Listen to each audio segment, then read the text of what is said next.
Bon, donc on passera directement en fait au biosourcé, c'est effectivement des matériaux d'origine végétale. Jean-Pierre y a un petit peu répondu. L'origine végétale, elle est principalement et d'origine, parce que ça fait quand même 30 ans que ça existe, ces matériaux, et depuis 20 ans, on commence à en avoir pas mal, plutôt d'amidon à l'origine avec des céréales, de l'amidon de pommes de terre, mais également vous avez de la cellulose comme origine, vous pouvez avoir également du sucre de betterave, alors ça c'est pas une betterave sucrière, mais également du sucre de canne, également bien évidemment de l'huile, avec de l'huile de tournesol, mais également de l'huile de chardon, parce que ces matériaux font tout également pour faire en sorte de ne pas être en concurrence avec l'alimentaire, et puis à l'avenir, ça commence déjà à sortir, à voir des origines qui sont plus tournées vers les algues, toujours pour limiter la concurrence alimentaire.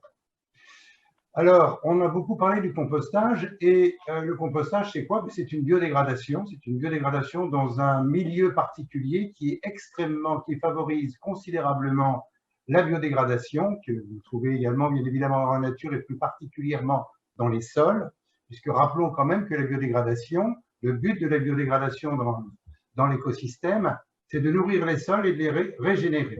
Sans le retour au sol de la matière organique, le sol ne se régénère pas. Et c'est absolument fondamental, effectivement, qu'on puisse s'occuper de nos matières organiques, de nos biodéchets, pour les faire retourner au sol et entretenir la qualité des sols. Alors, il y a 3 facteurs, hein, la température, l'humidité et l'oxygène. Je ne vais pas étendre là-dessus parce que ça va être développé demain. Alors, qu'est-ce que nous, on propose? Eh bien, on propose tout simplement d'avoir des matériaux qui ont cette logique que l'on trouve dans l'écosystème, d'où l'éco-compatibilité dont vous avez parlé au départ. L'éco-compatibilité, c'est une origine végétale, une origine renouvelable, et la capacité de pouvoir, effectivement, en fin de vie, avoir la même capacité qu'un matériau, qu'une matière naturelle, à savoir avoir intrinsèquement la solution de son élimination. Alors ça, c'est le système que l'on utilise avec, vous voyez ici, et je suppose que vous voyez ma souris, des poubelles avec les déchets et des sacs qui sont des sacs biodégradables et compostables pour aboutir à quoi? À du compost qui doit être bien évidemment de bonne qualité. Et cette fois-ci, un petit peu pour reprendre ce qui vient d'être dit par Nicolas, eh bien qu'il ne soit pas lui non plus avec des externalités, souillés par des plastiques qui ne seraient pas compostables. Et évidemment, le tout, ce sont les micro-organismes qui sont au centre de l'ensemble de cette biodégradation. Alors, pourquoi on s'est orienté vers ce type de matériaux? Mais tout simplement, là, vous voyez un petit peu où en est la France dans le recyclage aujourd'hui. Mais ce qui nous intéresse beaucoup, c'est particulièrement les emballages, parce que les matériaux biodégradables et compostables vont plutôt s'orienter vers les emballages, puisqu'ils ont une logique, une cohérence à aller avec les matériaux organiques, les biodéchets.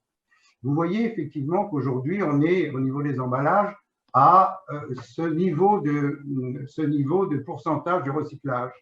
Mais ce qui compte particulièrement, et ça a été souligné précédemment, ce sont les emballages en dehors des bouteilles et flacons. Et vous voyez qu'ici, on est loin d'un 100% de recyclage. Et malheureusement, c'est assez légitime parce qu'on parle souvent de plastique. Mais il faut savoir que quand on parle de plastique, ce que l'on recycle, ce sont des produits en plastique, des applications. Et ce sont souvent les applications qui sont difficiles à recycler. Ce n'est pas la matière en tant que telle, elle est recyclable. Et d'ailleurs, heureusement, parce que les chiffres de production le sont. Alors, ces matériaux en question sont des alliés pour nous, également pour le recyclage des plastiques. Nicolas Pont en a parlé, le recyclage plastique parfois a des limites, tout simplement parce qu'il a des limites techniques, parce que parfois les matériaux sont trop fins, sont en mélange, c'est un peu difficile de les séparer. Il y a des limites économiques éventuellement, parce que ça demande des investissements qui sont au-delà du raisonnable pour avoir un recyclage suffisamment accessible en coût, puis environnemental. Et généralement, de toute façon, ces trois éléments sont liés. Et puis aussi parce qu'ils sont souillés de matière organique. Alors là, c'est intéressant d'avoir ce type de matériaux compostables dans des circuits fermés, par exemple, où on n'a pas la capacité de laver les affaires, et comme par exemple les magasins ou tous les restaurants qui fournissent de la restauration rapide, mais qui n'ont pas la capacité de laver leurs affaires. Et puis, tout ce qui est, bien évidemment, matériaux très souillés, comme les films de paillage. Et là, on sort effectivement de l'emballage. Alors, c'est aussi un allié, bien évidemment, pour le recyclage organique. On a aussi parlé de l'intérêt de ces matériaux lorsqu'on a un recyclage organique, c'est-à-dire un compostage. Pour rappeler quand même, en France, on a plus de 8 millions de tonnes de biodéchets. Et les biodéchets, c'est 30 à 40% des déchets ménagers, ce qui est vraiment la partie la plus importante.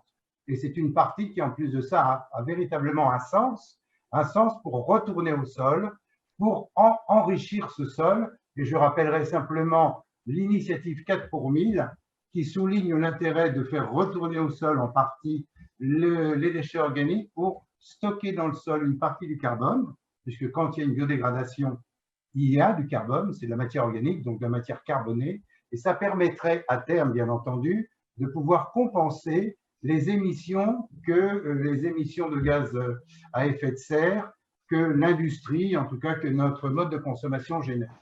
Et le titre de 4 pour 1000, c'est effectivement des sols pour la sécurité alimentaire et le climat. Alors enfin, les plastiques compostables ont démontré leur intérêt pour le tri, et là je pense que Michel en parlera juste après moi, un intérêt pour collecter les déchets organiques. On en a déjà un petit peu parlé également précédemment, à savoir les sacs que je vous ai montrés dans la première slide.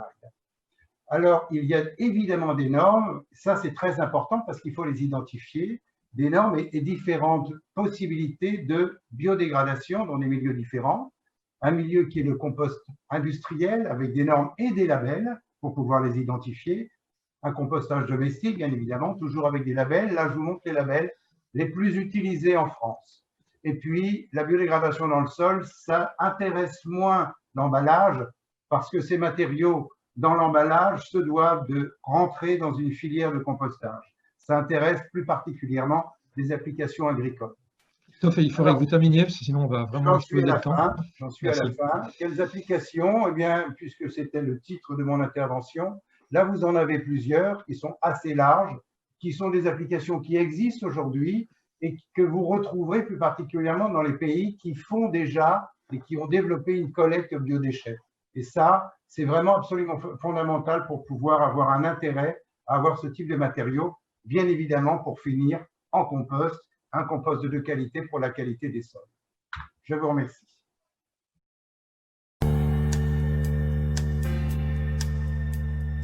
Je représente ce réseau comme élu, enfin ancien élu, mais enfin tout juste,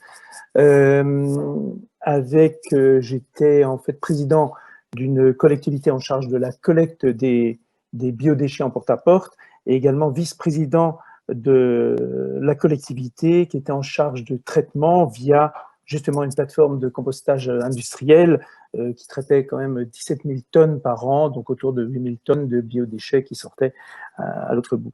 Donc, comment intégrer les emballages compostables dans la filière des biodéchets pour un compost de qualité, collecte et traitement, et voilà, quelle est la limite en fait de l'utilisation des bioplastiques dans cette collecte séparée. Donc, la présentation, je vais aller quand même assez vite. Donc, c'est un réseau qui existe quand même depuis une quinzaine d'années, 40 collectivités, c'est pas non plus énorme. Nous n'avons qu'une seule salariée. Par contre, autant le pôle, je dirais, des élus et le pôle des techniciens, les ingénieurs, directeurs, sont des pôles très actifs qui travaillent ensemble sur ce réseau-là. Et nous aidons bien sûr plutôt les débutants. D'abord, nous échangeons entre nous beaucoup et nous nous évaluons entre nous. Et en plus, nous aidons aux collectivités qui veulent s'y lancer. Il est grand temps, nous avons un très grand retard en France. On a parlé tout à l'heure. 2024, c'est demain. Voilà, je crois qu'il faut vraiment qu'on y aille. Donc, oui, voilà, on peut passer aux enjeux actuels. Il y a beaucoup de choses ont déjà été dites, hein, donc on parle de fin 2023. Il faut savoir que dans le réseau, par exemple, on est quand même pas mal de collectivités, dont celle dont je m'occupais, où on est passé à la collecte en porte-à-porte de biodéchets depuis 10, 12, voire 15 ans. donc avec un certain recul sur comment faire à tous les niveaux. Rappelez bien sûr le tiers des déchets ménagers, c'est quand même énorme. Voilà. Après, pour nous, ce qui est important, c'est vraiment de sécuriser cette filière de l'assiette au champ, si on veut, hein, les débouchés auprès du monde agricole. C'est très important qu'on sensibilise les foyers au départ, le prestataire ou les collectivités pour la collecte, la transformation sur les stations de compostage, et derrière, qu'on ait un vrai travail avec le monde agricole. Nous ne sommes pas pour en fait remettre, c'est une vision un peu aujourd'hui qui est poussée par certains, peut-être lobbies qu'on pourrait appeler, mais on en est aussi, de remettre au sol un maximum de matière organique. Nous, ce que nous voulons au niveau de Compost Plus, c'est un système exigeant et transparent tout le long. Hein, on a parlé mon prédécesseur a parlé du 4 pour 1000, par exemple. Ce sont des choses importantes qu'il faut maintenant intégrer. C'est pas encore intégré de façon courante. Derrière, il y a la responsabilité des élus. Nous sommes des élus.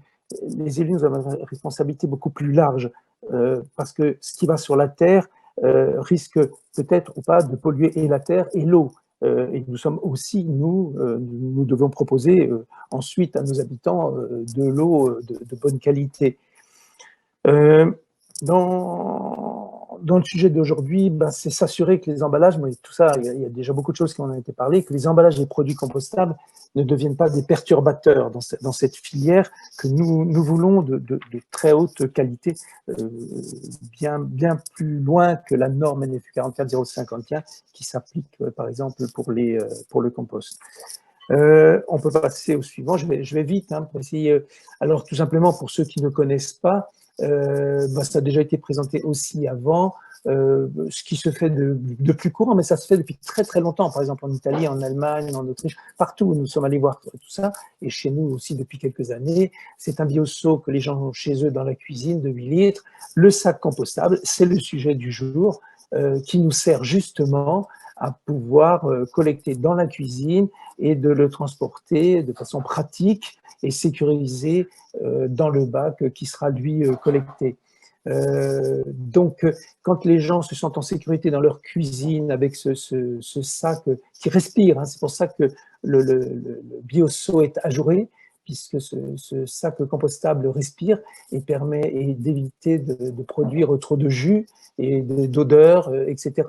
Donc, quand on a le bon système au départ dans la cuisine, les gens vont trier plus facilement. Et du coup, nous allons capter aussi beaucoup plus de biodéchets, même s'il nous en reste encore quand nous analysons les ordures ménagères résiduelles. Donc, pour nous, la nécessité d'utiliser des sacs compostables nous semble s'imposer. Ensuite, on peut passer au suivant. Alors, voilà, notre gros problème, avec tout ce que j'ai entendu par avance, ça ne me... Comment dire, je reste sceptique, parce que beaucoup de choses risquent d'être des perturbateurs de la filière.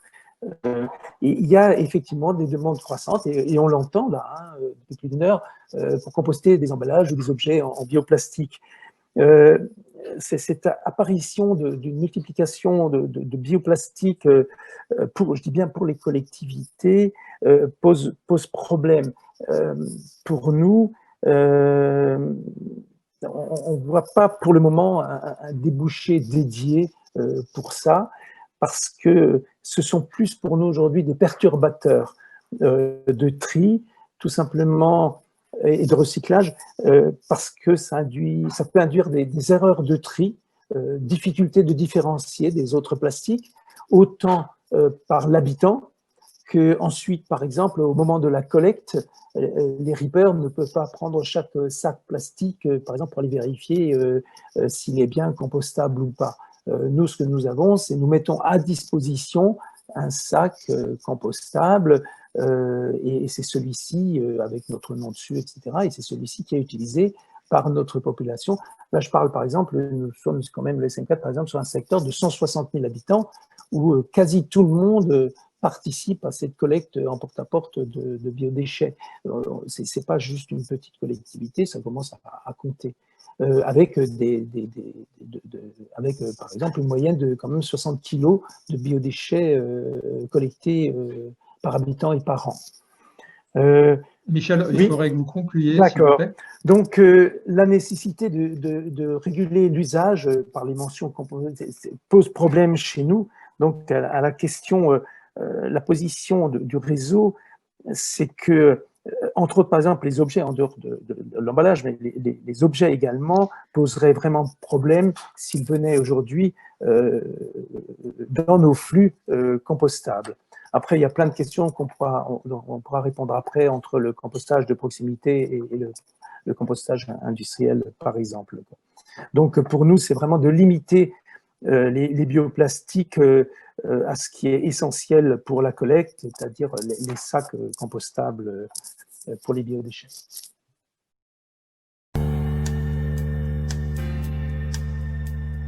Recyclage, le compostage, donc on voit qu'il y a déjà énormément de travaux qui ont été menés, aussi bien sur les matériaux, sur les procédés, sur les filières qui existent et à mettre en place.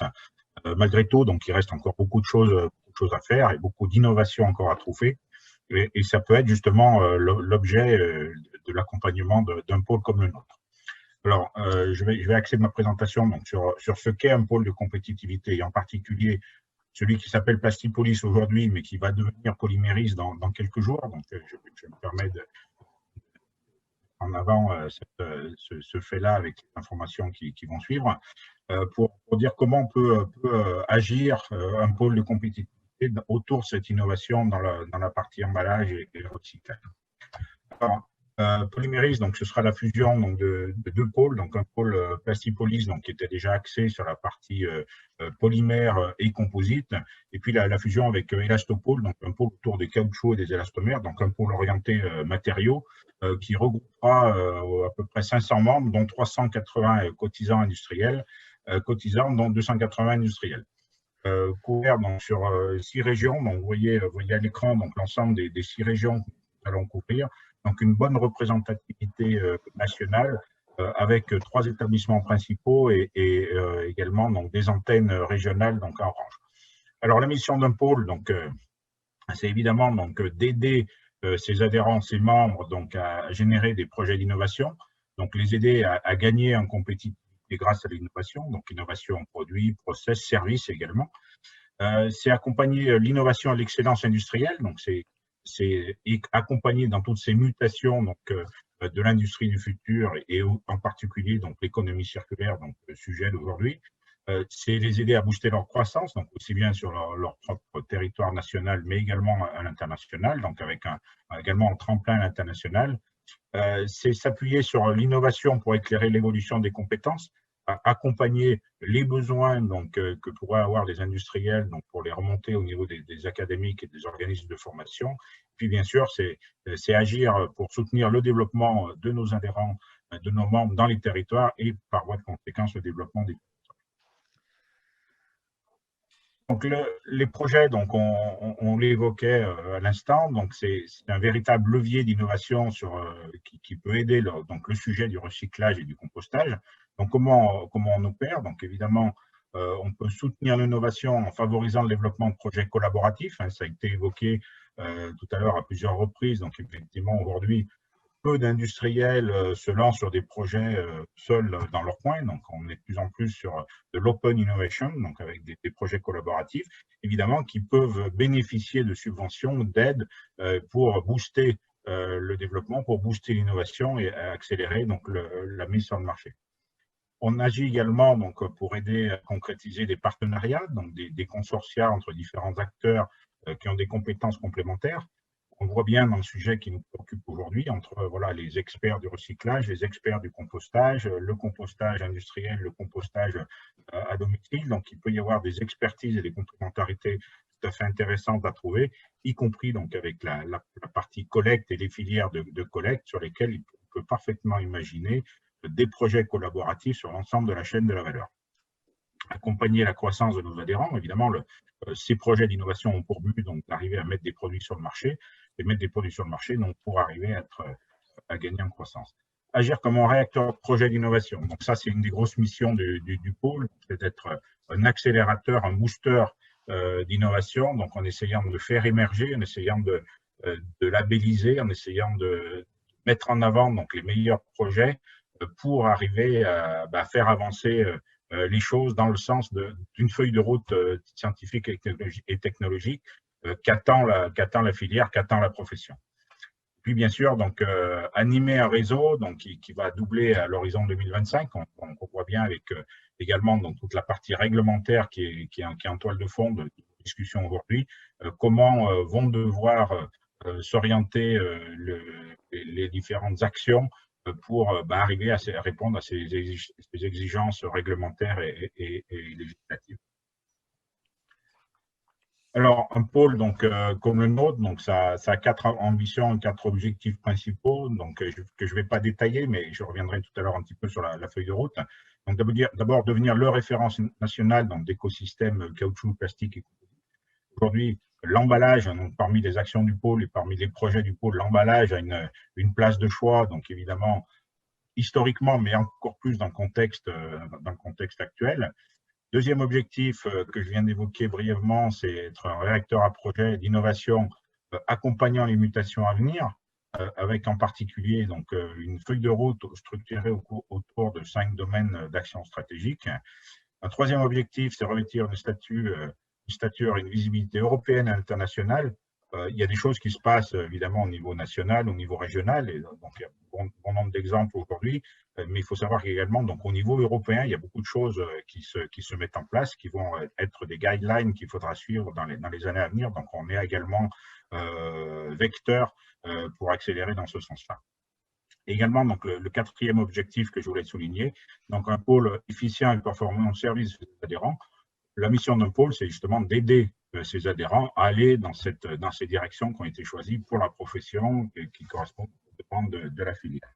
Monsieur Legas, est-ce que vous pouvez terminer, s'il vous plaît? Oui, alors je termine avec 2 slides. Donc un premier, c'est effectivement la feuille de route du pôle donc autour donc, de 2 axes stratégiques, dont le premier, donc vous voyez, sans surprise, donc l'économie circulaire.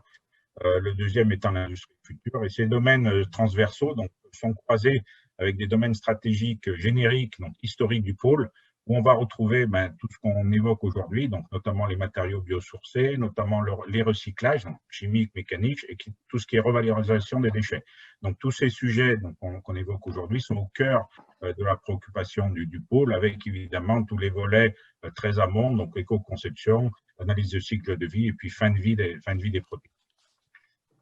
Et simplement pour terminer, pour illustrer, donc un type de projet européen qui a été terminé, qui se termine, donc qui consistait donc à revaloriser donc tout ce qui est déchets autour donc de la production de jus d'orange, de pamplemousse, etc., autour des agrumes, donc valoriser à la fois donc tous ces déchets à la fois en produits pour en faire donc des nouvelles matières plastiques et en même temps des nouvelles matières cosmétiques, des additifs pour les produits cosmétiques. Tout ça évidemment en toile de fond, avec des matériaux qui soient biodégradables et puis évidemment donc compostables. Donc, je ne vais pas rentrer dans le détail du transparent, donc je pourrais partager les présentations de demander, donc sans problème pour illustrer ce qui se fait, avec comme exemple des bouteilles de jus de fruits et également donc des pots cosmétiques pour illustrer ce qui peut être fait avec voilà, cette chaîne de la valeur, donc depuis le gisement, depuis un déchet jusqu'à la création d'un nouveau produit, en ayant évidemment en toile de fond donc cet aspect biodégradation, compostabilité avec des intégrations et compost industriel ou domestique.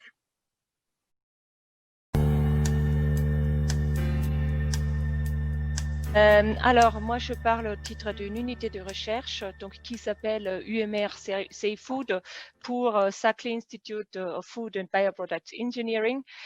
Donc, unité mixte de recherche, ça veut dire quoi? Ben, c'est une unité donc, qui a en son sein des agents qui viennent de l'Université Paris-Saclay, de AgroParisTech et de l'INRAE. Cette unité-là est une unité assez conséquente dans le domaine de la transformation alimentaire avec 130 personnels permanents et donc ce qui fait pas loin de 200 personnes si on compte aussi tout le cortège des chercheurs non permanents qui travaillent dans les unités de recherche.